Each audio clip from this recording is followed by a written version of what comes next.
Sir YouTube पे free में पढ़ाओ। दिस इज अ कमेंट जो हमें हर दूसरे तीसरे स्ट्रैटेजी वीडियो या प्रिपरेशन वीडियो में देखने को मिलता है। जब भी हम किसी स्टेट का प्रिपरेटरी वीडियो डालते हैं या फिर हम एक जेनरिक स्ट्रैटेजी वीडियो डालते हैं कि this is how you should be approaching your preparation, उस पर कोई ना कोई बच्चा होता है जो बोल रहा होता है सर फ्री में पढ़ा दो। नाउ ऑल्दो हम ये बहुत बार क्लैरिफाई कर चुके हैं कि हम फ्री में पढ़ाते हैं, as in we do provide 100% scholarship to the students, जो कि हमारा AIJS all India judiciary scholarship and admission test AIJSAT clear करते हैं। हाउएवर अगर आप वो क्लियर नहीं भी करते हैं और आप फ्री में पढ़ना चाहते हैं तो even on YouTube we have so much resource for you, so many resources for you, जिसको आप यूटिलाइज करके अपनी तैयारी बहुत अच्छे से कर सकते हैं। एंड उसी स्पिरिट को ध्यान में रखते हुए, उसी थॉट को ध्यान में रखते हुए we have now started out with this series called 10 minutes or less। आपने ये चीज शायद पिज्जास के लिए सुनी होगी, 30 minutes और less. So this is 10 minutes और लेस, मिलता जुलता कॉन्सेप्ट। हम आपको 10 मिनट या उससे कम टाइम में एक ऐसा कॉन्सेप्ट समझाएंगे जो कि शायद जनरली पढ़ने में आपके लिए थोड़ा सा टेक्निकल, थोड़ा डिफिकल्ट या समझने में कुछ ना कुछ मुश्किल लाता हो। अब आपके लिए अच्छी चीज यह है कि इसी वीडियो में आप कमेंट्स में हमें यह बता सकते हैं कि आपको कौन से टॉपिक्स हैं जो टफ लगते हैं, and the faculty concerned with that subject will come up with a video upon that topic. अगर वो टॉपिक वाकई इस तरीके का है, थोड़ा टेक्निकल है, बहुत सारे बच्चे उसमें कंफ्यूज होते हैं, तो 10 मिनट या उससे कम समय में हम उस टॉपिक को आपको in the simplest of manner and in the most explanatory manner समझाने की कोशिश करेंगे। ठीक है, चलो। सो आज इसका हमारा पहला सेशन है और ये पहले सेशन में I am starting with specific relief act, specific relief act. And specific relief act में भी क्या, there is a concept called part performance. Part performance, part performance हमें सेक्शन नंबर 12 में दे रखा है। यहां से हम अपनी कहानी आज शुरू करते हैं। ठीक है, now the entire SRA, let me open this for you. The section 12 speaks of specific performance of part of the contract। ठीक है, चलो यहीं पर थोड़ा सा समझेंगे, उसके बाद फिर हम व्हाइट बोर्ड पे चलेंगे। What does it say? Except as otherwise hereinafter provided in this section, the court shall not direct the specific performance of a part of a contract. यानी कि अगर एक पूरा कॉन्ट्रैक्ट है तो उसके एक पार्ट का परफॉर्मेंस करने के लिए कोर्ट दिशा निर्देश जारी नहीं करेगा। हां, उसमें कुछ एक्सेप्शंस हैं और वो एक्सेप्शंस हमें यहां नीचे दिए हुए हैं। चलो देखें। तो पहला वाला पार्ट मेरे ख्याल से समझ गए, सबसेक्शन। चलो 2, where a party to a contract is unable to perform whole of his part, unable to perform whole of his part, but the part which is left unperformed, is only a small proportion to the whole in value and admits of compensation in money, the court may at the suit of either party direct the specified performance of so much of the contract as can be performed and award compensation in money for the deficiency। चलो शुरू करते हैं। This is your section number 12, subsection 2। All right, so the section says कि अगर इतना हमारा contract है, ठीक है, इतने कॉन्ट्रैक्ट में से एक छोटा पार्ट है जो कि अनपरफॉर्म्ड है।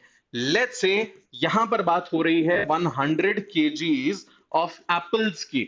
ठीक है, एप्पल क्यों लिया? क्योंकि आगे लिखा है ना एडमिट्स कॉम्पनसेशन इन मनी। इस शब्द को भी समझो। एडमिट्स कॉम्पनसेशन इन मनी का मतलब होता है कि हम उसको मॉनेटरी तौर पर तौल सकते हैं, राइट। इसकी कुछ मॉनेटरी वैल्यू है, मार्केट में वो चीज उतने की मिलेगी, right. There are certain things जिनको हम मॉनेटरली नहीं तोल सकते, हम उस पर भी अभी आएंगे। 100 kgs ऑफ एप्पल है जिसमें से 10 kgs जो है वो डिस्ट्रॉय हो गए और 90 kgs को हम अभी भी डिलीवर कर सकते हैं। तो in this situation either party, कोई सी भी पार्टी हो, वो जाकर के कोर्ट में बोल सकती है कि साहब ये 90 जो परफॉर्म हो सकता है इसको परफॉर्म करवा दिया जाए। ठीक है, ध्यान से देखना, ये जो 90 है इसको आप परफॉर्म करवा दीजिए, और ये जो 10 किलो नहीं हो पाया है इसके बदले में हमें कॉम्पनसेशन दिलवा दीजिए। फेयर इनफ, जितना परफॉर्म हो सकता है करवा दो, जो नहीं हो सकता उसके बदले में हमें कॉम्पनसेशन दिलवा दो। That's it. Now coming to the second one. Second one says I mean the next one says, where a party to a contract is unable to perform whole of his part, and the part which is unperformed is either forms a considerable part of the whole, though admitting compensation in money, mind you, not mandatorily, ठीक है, though admitting compensation in money लिखा है, does नहीं, though, याद रखना शब्द, या फिर it does not admit compensation in money.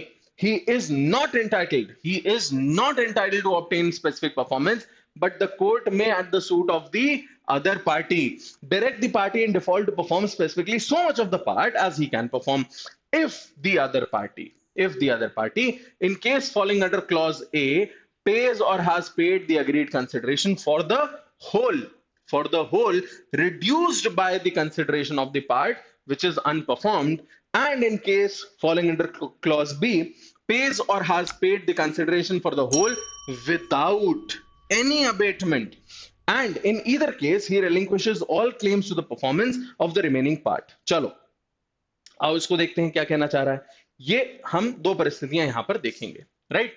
सो परिस्थिति नंबर 1, इतना पार्ट है जो कि अनपरफॉर्म्ड रह गया है, ऑलराइट, दो एडमिटिंग कॉम्पनसेशन इन मनी, उसी को लेके चलते हैं। एप्पल है विच इज 100 kgs, जिसमें से देयर इज 80 kgs जो कि परफॉर्म नहीं हो सकता है, एंड देयर इज 20 kgs जिसको हम परफॉर्म करवा सकते हैं। फेयर इनफ, 80 kg नहीं हो सकता, 20 किलो हो सकता है। क्यों नहीं हो सकता? क्योंकि डिस्ट्रॉय हो गया भाई, ठीक है, इसी में एक्सप्लेनेशन में आएगा, अभी हम देखेंगे। डिस्ट्रॉय हो गया है, परफॉर्म नहीं हो सकता, 20 किलो है जिसको हम अभी भी दिलवा सकते हैं। तो अब जिसने डिफॉल्ट किया है वो व्यक्ति नहीं बोल सकता, डिफॉल्टर नहीं बोलेगा, उसको कोई अधिकार नहीं है। जो अदर पार्टी है वो एक यहां पर सूट फाइल कर सकती है, और क्या बोल सकती है कि साहब हम ना ये 20 किलो का पैसा देने को तैयार है, I will pay for 20 kgs, और आप ये 20 kgs अलाउ कर दो, खत्म, ठीक, हम 20 किलो का पैसा दे देंगे, आप 20 किलो हमें अलाउ कर दो, दैट्स इट। इतना हो जाने पर एक प्रॉमिस और करना पड़ेगा कि हम अपने बाकी के क्लेम यहां पर रिलिंक्विश कर रहे हैं, हम इसके अलावा और कोई क्लेम नहीं करेंगे, ठीक है। This is one part. Second part is कि जहां पर मान लीजिए ऐसी एक जमीन है, इस जमीन पर इतना एरिया है एग्रीकल्चर का, इतना एरिया है रेसिडेंशियल, इतना एरिया है पार्क, इतने एरिया में एक है पूल, और इतने एरिया में कह लीजिए कुछ पार्किंग बनी हुई है, ठीक है। इस पूरी जमीन की, इस पूरे प्रॉपर्टी की कीमत मैंने आपको बताई थी 50 करोड़ रुपए, ठीक है। अब क्या होता है कि because of certain government intervention इतनी लैंड मेरी जमीन चली जाती है इन रोड कंस्ट्रक्शन। अब मैं इतनी ही जमीन आपको दे सकता हूं, ये तो डिसाइड नहीं हुआ था, पूल का इतना, जमीन का इतना, एग्रीकल्चरल लैंड का इतना, उसका उतना, ऐसा तो कुछ नहीं था, एक लमसम अमाउंट बताया था। तो nothing is separable, it will not admit compensation in money. एक और इसी का एग्जांपल मैं फटाफट से आपको दे देता हूं, क्योंकि हमारे पास समय थोड़ा सा कम है। क्या कि मेरे पास 3 4 5 एंटीक स्पेक्टिकल्स थे, चश्मे, ठीक है, एक कह लीजिए गांधी जी का था, एक कह लीजिए नेहरू जी का था, ऐसे 5 आप सोच लीजिए। इन 5 की मैंने लमसम कीमत आपको बताई थी 3 करोड़ रुपए, लाते लाते गलती से ये 2 मुझसे टूट गए। हमने ये तो नहीं डिसाइड किया था गांधी जी का 1 करोड़ का, इसका 50 लाख का, उसका ये, राइट, एक लमसम अमाउंट था, तो एडमिट नहीं करेगा कॉम्पनसेशन इन मनी।